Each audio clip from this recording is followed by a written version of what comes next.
आप सबको मेरा नमस्कार। और मुझे याद है कि 15 फरवरी 2024 को जब इस देश के उच्चतम न्यायालय ने, the highest court of India, supreme court ने यह जजमेंट दिया था कि इलेक्टोरल बैन किए जाएंगे, तो इसका हम सब लोगों ने स्वागत किया था, क्योंकि राजनीति में जो शुचिता चाहिए उसकी ओर ये एक बड़ा कदम था। मुझे याद है इसी प्लेटफॉर्म से मेरे सहयोगियों ने और मेरे नेताओं ने आपको एड्रेस किया था और हमने इसका स्वागत किया था। इसका स्वागत इसलिए किया गया था क्योंकि चुनावी चंदा जो होता है वो कैसे आ रहा है, उसको कौन दे रहा है, किस लिए दिया जा रहा है, क्या मोटिव है, यह लोकतंत्र में जनता को जानना बड़ा जरूरी है। और यह वाकई में एक ऐतिहासिक निर्णय था। 2017 से यह जो ऑर्गेनाइज लूट मची थी, इसका अंत सुप्रीम कोर्ट ने 15 फरवरी 2024 को किया था। उसके साथ साथ सुप्रीम कोर्ट ने इस देश के सबसे बड़े सरकारी bank, state bank of India को यह भी निर्देश दिया था, यह भी आदेश दिया था कि 6 मार्च तक इलेक्टोरल बॉन्ड के डोनर की सूची सार्वजनिक की जाए और चुनाव आयोग के साथ साझा की जाए। करीब 21 दिन का वक्त मिला था।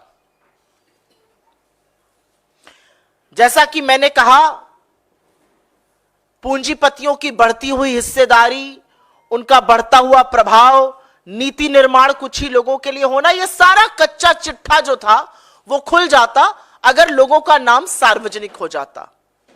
लेकिन बड़े हैरत अंगेज तरीके से जो एक्सपेक्टेड था, इसकी हम उम्मीद कर रहे थे कि एसबीआई सुप्रीम कोर्ट के सामने ये कहेगा, और एसबीआई ने ये कर दिखाया। एसबीआई ने सुप्रीम कोर्ट से कहा है कि ये डेटा देने में एसबीआई असमर्थ है और उसको 30 जून 2024 तक का वक्त चाहिए। मतलब टोटल 5 महीने का वक्त इस देश के सबसे बड़े bank, state bank of India को चाहिए। और हास्यास्पद बात यह है कि डेटा देना है 22,217 इलेक्टोरल बॉन्ड का। यह कितनी बड़ी विडंबना है कि 22,217 इलेक्टोरल बॉन्ड का जो डेटा डिजिटल इंडिया में और पूरी तरह से कंप्यूटरीकृत, पूरी तरह से कंप्यूटराइज्ड, एसबीआई को एक क्लिक ऑफ अ बटन पर यह डेटा मिल जाना चाहिए। इसके लिए एसबीआई को 5 महीने चाहिए। वो एसबीआई जिसके पास 48 करोड़ बैंक अकाउंट हैं, वो एसबीआई जिसकी 23,000 के करीब ब्रांचेस है, वो एसबीआई जो 66,000 एटीएम चलाता है पूरे देश में, उसको 22,217 इलेक्टोरल बॉन्ड किसने दिए, उसका विवरण देने के लिए 5 महीने चाहिए। यहां पर यह बताना जरूरी है कि भारतीय जनता पार्टी शुरू से असहज थी। 2017 में जब यह स्कीम आई और पिछले वित्तीय वर्ष के अंत तक 31 मार्च 2023 तक करीब 12,000 करोड़ रुपए इलेक्टोरल बॉन्ड के माध्यम से पॉलिटिकल पार्टीज को मिले, जिसमें 2/3 अकेले भारतीय जनता पार्टी को मिले। करीब 6500 करोड़ रुपए भारतीय जनता पार्टी को मिले और करीब 9%, अबाउट 1,000 करोड़ रुपए से थोड़ा ज्यादा कांग्रेस को मिले। तो भारतीय जनता पार्टी चिंतित थी। चिंतित इसलिए थी क्योंकि अगर लोगों का नाम सार्वजनिक हो गया तो पता चल जाएगा कि कौन सा मित्र कितना दे रहा था, क्यों दे रहा था।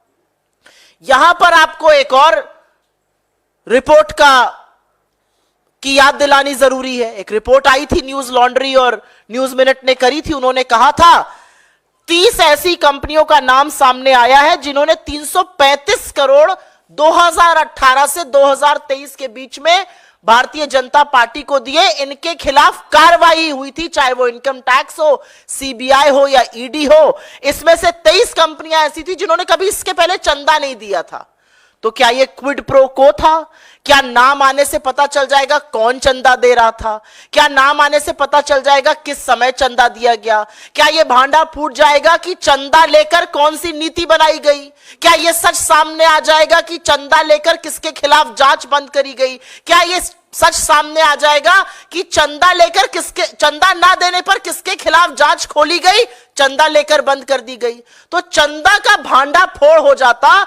इसलिए एसबीआई का कहना है कि हमें 2024 30 जून तक का वक्त चाहिए।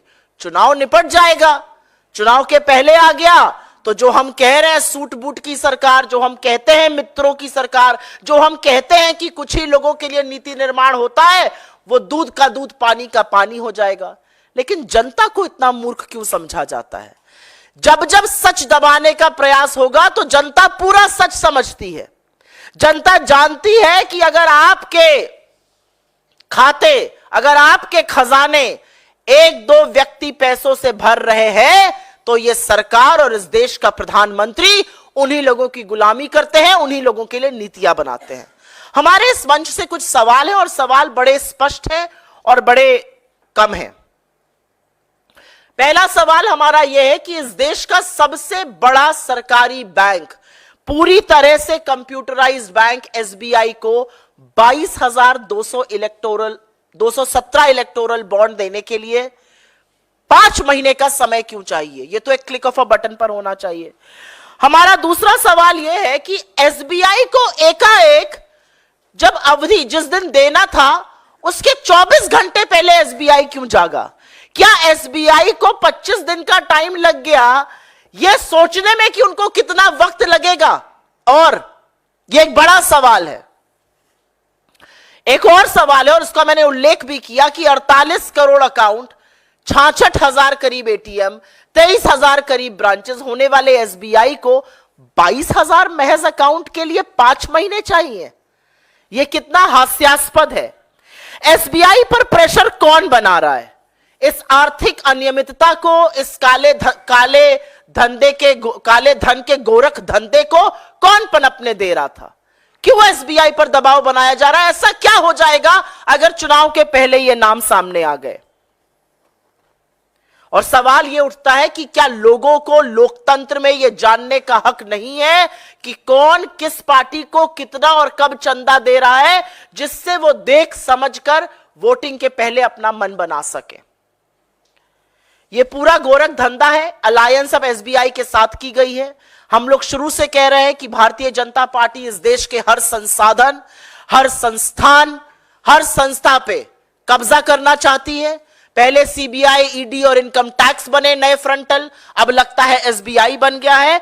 और समझना जरूरी है कि कितना भी षड्यंत्र एसबीआई और सरकार मिलकर रच ले, मोदी जी ने किससे कब कितना पैसा लिया और उसके एवज में जांच बिठाई या जांच बंद करी, उसके एवज में कौन सी नीति बनाई, इसका फैसला जनता करेगी, क्योंकि जनता सब देखती और सब समझती है। I will very briefly make a statement in English on this particular matter. It's of grave national importance.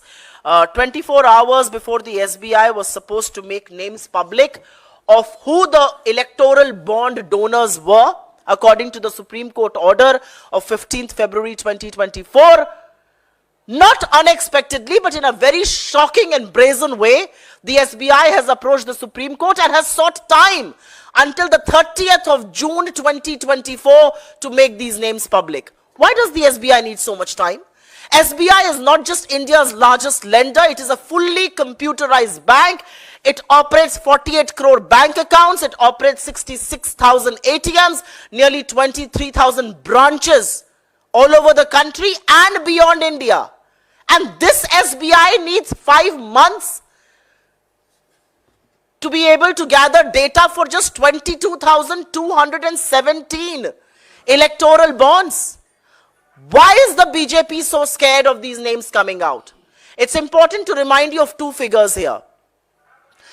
Between 2017 and 2023, from the onset of the electoral bonds till the end of fiscal year 2023 last year, about 12,000 crore rupees was collected by political parties through electoral bonds. It wasn't shocking, But 2/3 of that went to the BJP, nearly 6,500 crore rupees. The Congress got a measly 9%.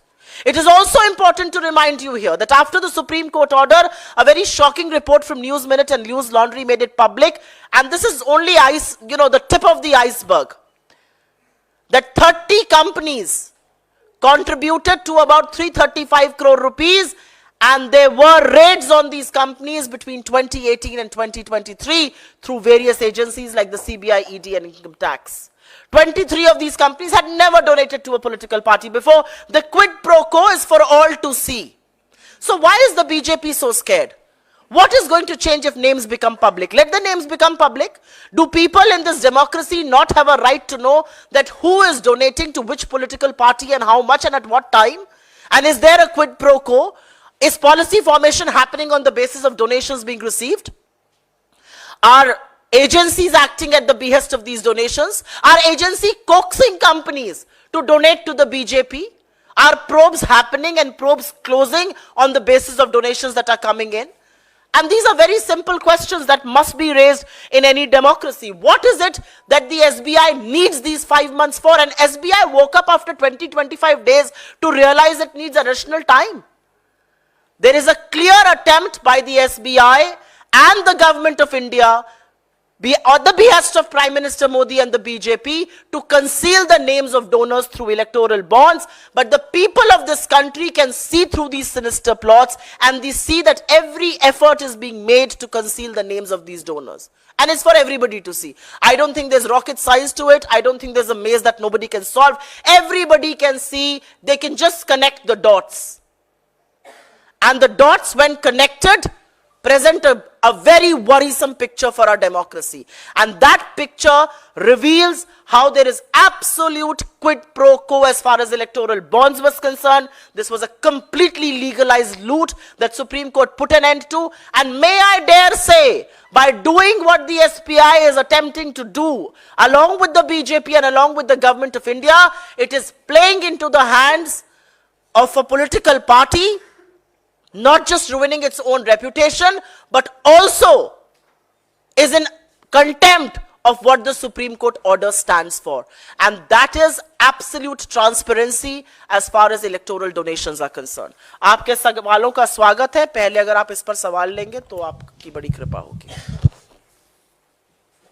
I also wanted to make a very brief statement. I can make it right now or I can make it after your questions, which is on Google Ads. A very worrisome report has appeared. आप आजकल कुछ दिनों से अगर किसी भी site पर चले जाइए, इंटरनेट की कोई भी चीज देखिए, वहां पर दांत चियारे हुए, हंसते मुस्कुराते, आत्ममुग्ध हमारे देश के प्रधानमंत्री हर पोर्टल पर, हर साइट पर, हर वेबसाइट पर नजर आते थे. क्योंकि बीजेपी खूब धड़ाधड़ पैसा इतना है, इलेक्टोरल बॉन्ड से छुपाया जा रहा है, पानी की तरह बह रहा था वो पैसा. 50% गूगल का जो वीडियो एड्स है वो बैन हो गए. गूगल का अपना नियम है कि अगर 3 से ज्यादा उल्लंघन होता है तो अकाउंट सस्पेंड कर दिया जाता है. लगातार उल्लंघन हुआ है. हम जानना चाहते हैं कि उल्लंघन क्या था, हम जानना चाहते हैं उस एड में क्या गलत था, वो सब हटा दिया गया है. तो मेरा अपना मानना है कि जो सोशल मीडिया प्लेटफॉर्म्स है, मेरा अपना मानना है जो डिजिटल मीडिया प्लेटफॉर्म्स है गूगल जैसे, पारदर्शिता रखते हुए वो जरूर बताएं कि भारतीय जनता पार्टी ने क्या किया और अपने ही नियम कानून को माने और उसका उल्लंघन ना करें. ये एक विडंबना है कि इस देश की डेमोक्रेसी में, इस देश के लोकतंत्र में मुख्य विपक्ष के अकाउंट को, बैंक अकाउंट को फ्रीज किया जाता है, सोशल मीडिया अकाउंट्स को बैन करने की कोशिशें की जाती हैं, तमाम वॉलंटियर्स और बड़े लोग जो बोलते हैं उस पर ट्विटर और फेसबुक बैन लगाता है, पोस्ट को रिस्ट्रिक्ट करता है, और एक दूसरी तरफ भारतीय जनता पार्टी लगातार उल्लंघन करती रहती है. अब यहां पर सामने आ रहा है कि गूगल एड्स में भी उल्लंघन हुआ है और उनके एड चलते रहते हैं. तो मुझे ऐसा लगता है कि इन लोगों को इस देश के लोकतंत्र के जो नियम और कानून है उसके दायरे में रहकर काम करना चाहिए. लेकिन पहले आपसे एसबीआई के सवालों का स्वागत करते हैं. वाह. If you've seen their petition to the Supreme Court, they are trying to say that there are two different silos, and that is why they have to transcribe 44,000 odd, electoral bonds from the giver to the taker. The Supreme Court very clearly had said that it should be published by the 13th. Do you fear that there will be a level playing field that will, be washed away in case the Supreme Court gives a relief to SBI? I have said it in so many words. I am not going to get into the ambit of what the highest court in this land will do.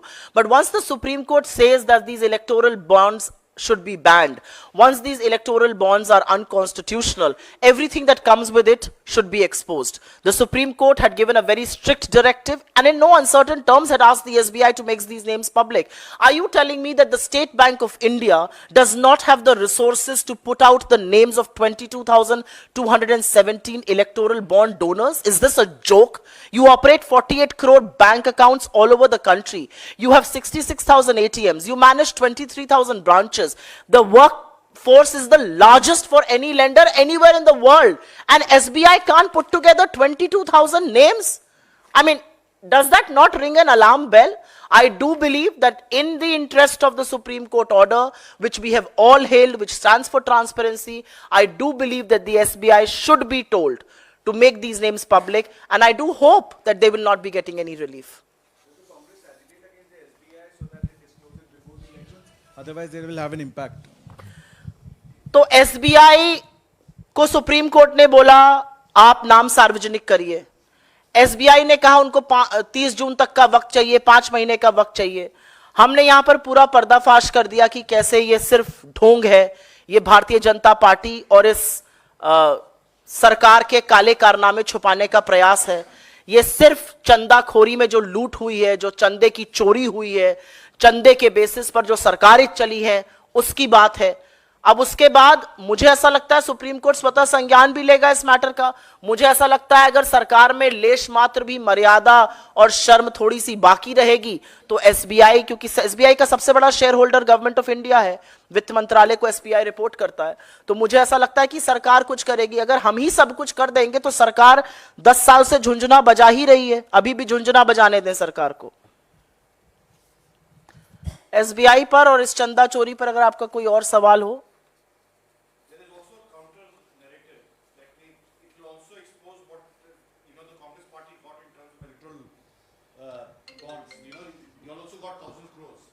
We are not scared of it. Let it be public. We have said it from day one. Let it be public. Let it be known. The reality is that you've amassed 2/3 of that amount. So you should be the last person telling, we are absolutely fine. We work with transparency. You seized our accounts. You took money illegally from us. You did all of that through income tax. We give a damn. And that's because the people of this country realize what you're doing with India's main opposition. We are absolutely fine with it. We are not the ones hiding behind SBI and hiding behind one scripture and hiding behind the other. We are saying make it public in the interest of transparency. So that counter narrative falls flat on its face, I hope. कोई और सवाल? जी बोलिए. आप लोग को तो SBI की चिंता ही नहीं है. हाँ बोलिए. मेरा सवाल आपके गठबंधन के सहयोगी डीएम के नेता ए राजा के बयान को लेकर है, जिसमें उन्होंने कहा है कि राम हमारे दुश्मन है, भारत एक देश है ही नहीं. इस तरह के बयान देने वाले जो आपके सहयोगी दल है, उनको लेकर आपकी क्या राय है, आपकी पार्टी की क्या राय है? मैं उनकी बात से 100% असहमत हूं. मैं इस मंच से ऐसे वक्तव्य का पूरी तरह से निंदा करती हूं. मुझे लगता है राम हम सबके हैं, राम हम सब में हैं. मेरा तो अपना मानना है कि जिस राम को इमाम हिंद कहा गया वो संप्रदायों से, धर्म से, जाति से ऊपर है. राम क्या है? राम जीवन जीने का एक आदर्श है. राम मर्यादा है, राम नैतिकता है, राम प्रेम है, जिसकी बात हम करते हैं. मैं पूरी तरह से इसकी निंदा करती हूं. ये उनका अपना वक्तव्य हो सकता है, मैं इसका कोई समर्थन नहीं करती हूं, पूरी तरह से निंदा करती हूं. और मुझे ऐसा लगता है कि लोगों को संयमित होकर बात करनी चाहिए.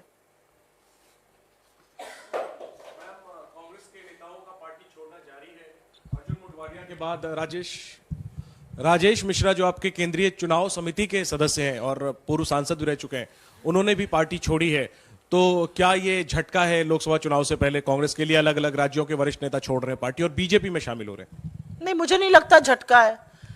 उनका कारण क्या था छोड़ने का मुझे नहीं पता. मुझे ऐसा लगता है बिल्कुल झटका नहीं है. अगर आप, और ये मैंने पहले भी इस मंच से कहा है और थोड़ा मुझे लगता है मगरूर जैसी लगती हूं मैं ये कहते हुए, लेकिन अगर आप कांग्रेस को छोड़कर रातों रात भाजपा में शामिल हो सकते हैं और उनका झंडा उठाकर चल सकते हैं, आपने जिंदगी भर कांग्रेस की राजनीति की हो, आपने जिंदगी भर ऐसी ताकतों का सामना किया हो, उनकी खिलाफत करी हो। कैसे ये लोग ऐसा कर लेते हैं मुझे नहीं पता, ये भी एक फाइन आर्ट है। मुझे ऐसा लगता है कि बहुत लोगों का जिनका टिकट नहीं होगा या जो भी, वो ऐसा करेंगे। ऐसा करने में मुझे लगता है सबसे बड़ा जवाबदेही आपकी ना कांग्रेस को है, ना कांग्रेस अध्यक्ष को है, ना कार्यकर्ता को है। सबसे बड़ी जवाबदेही तो अपने अंतर्मन को है, अपनी अंतरात्मा को है। अगर वो इस काले कारनामों की आपको गवाही देती है तो ऐसा बिल्कुल कीजिए। आप आज नहीं कल चले जाइए, क्योंकि ये लड़ाई बड़ी मुश्किल है, ये लड़ाई बहुत लंबी है और ये लड़ाई पूरी ताकत से लड़नी पड़ेगी। अगर जरा सा भी संशय है तो कांग्रेस के सिपाही आप नहीं बन सकते इस दौर में। जी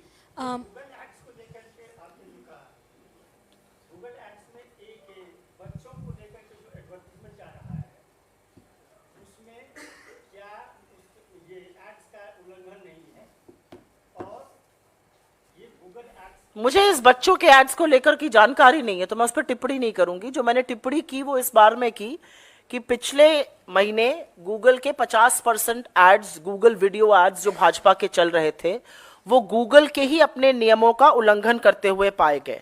और गूगल का नियम यह कहता है कि अगर उनके एड का उल्लंघन होगा 3 से ज्यादा बार 90 दिनों में, तो वो एड अकाउंट सस्पेंड कर दिया जाएगा। तो ऐसे में भारतीय जनता पार्टी का एड अकाउंट सस्पेंड क्यों नहीं किया जा रहा है, ये सवाल हम उठा रहे हैं। जी मैम, प्रो पाकिस्तान स्लोगन्स को लेकर जिस तरीके से बीजेपी लगातार ये मुद्दा उठा रही है, उस पर इन्वेस्टिगेशन भी जारी है। 3 लोग इसमें गिरफ्तार हुए हैं, जिसमें से एक पर्सन जो है वो इंडियन यूथ कांग्रेस का मेंबर है। अब बीजेपी लगातार इस पर सवाल खड़े करते हुए कह रही है कि अब जो एमपी है कांग्रेस पार्टी के, उनको इस्तीफा देना चाहिए। और कांग्रेस का जो माइंडसेट है वो दिखाता है कि किस तरह से प्रो पाकिस्तान स्लोगन लगाने वाले जो लोग हैं वो कांग्रेस का ही एक हिस्सा है। आप एक महिला हैं, मैं भी एक महिला हूं। कुछ बातें इस मंच से करना नहीं चाह रही थी, लेकिन कांग्रेस का असली चाल चरित्र और चेहरा पूछने वाले ब्रजभूषण सिंह और उपेंद्र रावत और पवन सिंह में जो आपका असली चाल चरित्र और चेहरा दिख गया है, वो देखकर मेरी तो आंखें झुक जाती हैं। आपकी झुकती हो या ना झुकती हो मुझे नहीं पता। ऐसे ऐसे शिरोमणि दर शिरोमणि आपकी पार्टी में शामिल हैं कि आप उनको टिकट देते हैं, उनके काले कारनामे और सारी करतूतें बाहर आती हैं, उनको हाथ जोड़ के मना करना पड़ता है, प्रभु हम चुनाव नहीं लड़ेंगे। ये आप ही की पार्टी के संस्कार है ना जो उपेंद्र रावत करते हुए पाए गए। आप में से बहुत साथियों ने वो देखा भी है, बाराबंकी के सांसद हैं, क्या करते हुए पाए गए ये आपको अच्छी तरह से पता है। डीप फेक और एआई का सहारा ले रहे हैं, लेकिन चुनाव लड़ने लायक नहीं रह गए। ये भारतीय जनता पार्टी का चाल चरित्र और चेहरा है। वो चाहे रामदुलार गौर हो जो दोषी पाए गए, चाहे सेंगर हो, चाहे ब्रजभूषण सिंह हो, चाहे उपेंद्र रावत हो, चाहे पवन सिंह जैसे लोगों, एक के बाद एक आपका चाल चरित्र और चेहरा पूरी तरह से जनता देख रही है। तो मेरा मुंह अपने चाल चरित्र और चेहरे पे ना खुलवाएं तो अच्छा रहेगा। जी तेलंगाना से उन्होंने कहा कि मेरे लिए नेशन फर्स्ट है और बाकियों के लिए फैमिली फर्स्ट है। मोदी का परिवार, तमाम बायोस जो हैं चेंज किए हैं बीजेपी के नेताओं ने। मैं आप लोगों के माध्यम से एक सवाल पूछना चाह रही थी। परिवार बड़ा प्रिय होता है। इस देश के चुने हुए प्रधानमंत्री, उनके लोग, उनके मंत्री, उनके सांसद, उनके बददिमाग बेलगाम प्रवक्ता, काफी सारी जनता जब यह कहती है मेरा परिवार, तो क्या मोदी जी 140 करोड़ जनता को अपना परिवार नहीं मानते हैं? मैं तो इस मंच से पूछना चाहती हूं कि क्या मोदी जी मणिपुर को अपना परिवार नहीं मानते हैं? 9 महीने से जलते हुए छोड़ दिया है। क्या मोदी जी केरल, जिसको कभी कभी सोमालिया वो कह देते हैं, उसको अपना परिवार नहीं मानते हैं? मैं 3 नाम आपके सामने लेती हूं, 4 ले देती हूं। चलिए, वर्षा थी एक लड़की, पुलिस परीक्षा दी उसने, उत्तर प्रदेश में पुलिस परीक्षा का पेपर लीक हुआ, परीक्षा रद्द हो गई, वर्षा ने आत्महत्या कर ली। वो आपका परिवार है कि नहीं है? रमेश बिंद मजदूर थे, मजदूरी करते थे, काम नहीं मिल रहा था, कर्जे का बोझ चढ़ गया, आत्महत्या कर ली। वो आपका परिवार है कि नहीं है? आगरा का एक लड़का था तरुण, नौकरी चली गई, कर्जे के बोझ के तले दब गया, उसने फांसी से लटक कर आत्महत्या कर ली, साथ ही उसकी बेटे और पत्नी का शव पाया गया। वो आपका परिवार था कि नहीं था? ब्रजेश पाल, अभी एक लड़का यूपी का, उसने अपनी सारी डिग्रियां जला दी और कहा इन डिग्रियों का फायदा क्या जब इनसे नौकरी नहीं मिलती, और उसके बाद फंदा से लटक गए। वो आपका परिवार है कि नहीं है? वो आपका परिवार नहीं है, क्योंकि आपका असली परिवार अडानी से शुरू होकर अडानी से ही समाप्त होता है। और अगर थोड़ा और मौका मिल जाए तो उसमें नीरव मोदी और विजय माल्या और मेहुल भाई जैसे लोग शामिल हैं। क्या है आपका असली परिवार? हर घंटे पे जो 2 किसान आत्महत्या कर रहा है वो आपका परिवार है कि नहीं है? हर घंटे जो 2 बेरोजगार आत्महत्या कर रहे हैं वो आपका परिवार है कि नहीं है? हर घंटे जिन 4 महिलाओं का रेप हो रहा है इस देश में वो आपका परिवार है कि नहीं है? इस देश के प्रधानमंत्री होने के नाते आप एक वृहद परिवार के मुखिया हैं। मुखिया आंखों पर पट्टी और मुंह पर दही जमा के बैठा रहता है और आप परिवार की बात करते हैं। शर्म आनी चाहिए आपको। और ये सब मुद्दों से भटकाने के प्रयास हैं। मुद्दा इस देश में बेरोजगारी है, मुद्दा इस देश में महंगाई है, मुद्दा इस देश में बढ़ती हुई गरीबी है, बढ़ती हुई आर्थिक असमानता की खाई है, मुद्दा पेपर लीक है, मुद्दा बेरोजगारों का भविष्य जो गर्त में जाता हुआ वो है। सब मुद्दों से भटकाएंगे। इनसे पूछो पूरब तो बचाएंगे पश्चिम, पूछो उत्तर तो बताएंगे दक्षिण। यह असलियत है। और कोई सवाल? जी पूछिए।